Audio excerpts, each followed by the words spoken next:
Okay, तो समझा आज का क्वेश्चन? Yes ma'am. समझ में आया? Yes ma'am. Arhan, explain it please. क्या दिया हुआ था आपने को? फिगर में क्या क्या चीजें दी हुई थी और क्या मालूम करना था? ये फिगर है, उसमें ट्रायंगल है, 4 एंगल्स हैं, 4 में से 3 दिए हुए थे, एक मालूम करना था। 3 भी x के फॉर्म में दिए हुए थे। एक 5x है ना, दिखाई दे रहा है? एक अपने को क्या दिया हुआ था? 5x दिया हुआ था, ये दिया हुआ नहीं था, ठीक है। ये 5x दिया हुआ था, ये 36 और ये 2x। ओके, क्या मालूम करना था? सब एंगल का मेजरमेंट मालूम करना था इन द फॉर्म ऑफ जो अपने को रियल एंगल्स के वैल्यू मिलती है उसमें, ठीक है। तो सबसे पहले अपन ने क्या किए, अपन ने लीनियर पेयर कंसिडर करके ये जो लाइन है, लाइन के ऊपर 2 एंगल बन रहे हैं, कौन से ए सी डी और दूसरा एंगल है ए सी बी। ये 2 एंगल्स अपन ने कंसिडर किए linear pair. Angle A C D plus angle A C B equal to 180 degree. अब ए सी डी की वैल्यू टोटल फॉर्म में दी हुई नहीं थी, एक्स के फॉर्म में दी हुई थी, हमने वैसे ही कंसिडर कर ली, that is 5x plus A C B मिली, ठीक है। 5x plus A C B. अभी 5x plus A C B equal to 180। Why? Because they are linear pair, यानी कि एक लाइन पे जो भी एंगल्स बनने वाले हैं, चाहे वो कैसे भी एंगल्स हों, वो एक लाइन पे बनने वाले 3 एंगल क्यों नहीं होते, उनकी मेजरमेंट कितनी होती है? 180 होती है। कितनी होती है? 180। तो हमने लिए angle A C B equal to 180 minus 5x, ये फॉर्म में ले लिए। क्यों? तो कोई भी अपने को प्योर वैल्यू नहीं दी हुई थी, that's why what we have taken 180 minus 5x। समझा यहाँ तक? ठीक है। देन उसके बाद अरहान बाद में लिखो, पहले समझ लो। तो in triangle A B C, आप क्या कर रहे हैं? अपन ट्राइंगल ए बी सी की तरफ जा रहे हैं। ट्राइंगल ए बी सी में एंगल ए दिया हुआ है 36, एंगल बी 2x है, और angle C by the equation हमने क्या मालूम करे कि ये क्या हो रहा है? 180 माइनस 5x, ठीक है। अब ये तीनों की वैल्यू रखेंगे हम इस इक्वेशन में। Angle A is 36, angle B is 2x, angle C is 180 minus 5x। अब अपने को पता है यूनिवर्सल रूल क्या है, angle A plus angle B plus angle C equal to क्या है? 180 डिग्री।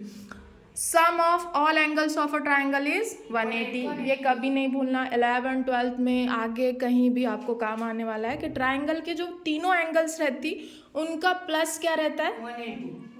180 रहता है। तो पहला एंगल है ए जिसकी वैल्यू आई थी 36, ठीक है ना, लिया हमने। Angle B 2x, angle C 180 minus 5x, that is equal to 180, ठीक है। द नेक्स्ट इक्वेशन थोड़ा सा ट्रिकी था कि 2x में से क्या निकालना है? 5x। अब 2 में से 5 जाता नहीं है, तो 5 में से 2 निकाले, 3x मिला, और कौन सा मिला? माइनस का। क्यों? सिंबल किसका लगेगा? बड़े का, ठीक है ना, 5 का। और 180 इधर प्लस का था तो इधर लेकर के गए माइनस में, और 36 वैसा की वैसा रख दिए। तो इक्वेशन क्या मिली अपने को? 36 minus 3x equal to 180 minus 180। 180 में से 180 गए, 0 बचा, ठीक है ना। 36 माइनस 3x इक्वल टू 0। अब क्या किए? ये जो माइनस का 3x है इसको लेकर के गए इधर। अगर आप क्या कर रहे हो, इक्वल के इधर वाला इक्वल के उधर लेकर के जा रहे हो तो हमेशा सिंबल्स क्या होंगे?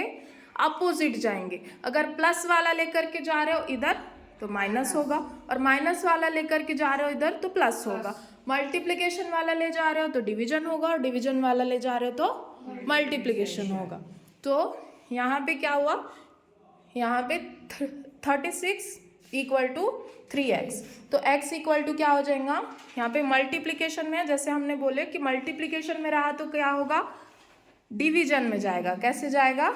डिवीजन में। तो 36 अपॉन 3, 3 1 जा 3, 3 1 जा 3, 3 2 जा 6, दैट इज आंसर इज 12। यानी कि x की वैल्यू आ गई 12। Then we have find out angle A तो 36 दिया हुआ था, एंगल बी 2x मतलब 2 into 12 that is 24, angle C is 180 minus 5x, 180 minus 60 that is equal to 120, and angle C, ये जो 5x दिया हुआ था, that is 5 into 12 that is 60। Understood? समझ आया? अगर घर पे जा कर के कोई डाउट हुआ तो ये वीडियो देखना, दैट्स वाई ये वीडियो शेयर किया जा रहा है, ठीक है। और ऐसे ही टाइप के क्वेश्चंस घर से करके लाने हैं और होमवर्क जो दिया हुआ है वो करके लाना है, ठीक है। समझ आया सबको? ठीक है अदनान, ये वीडियो वापस घर पे देखना। हाँ हाँ। ठीक है, वेरी गुड।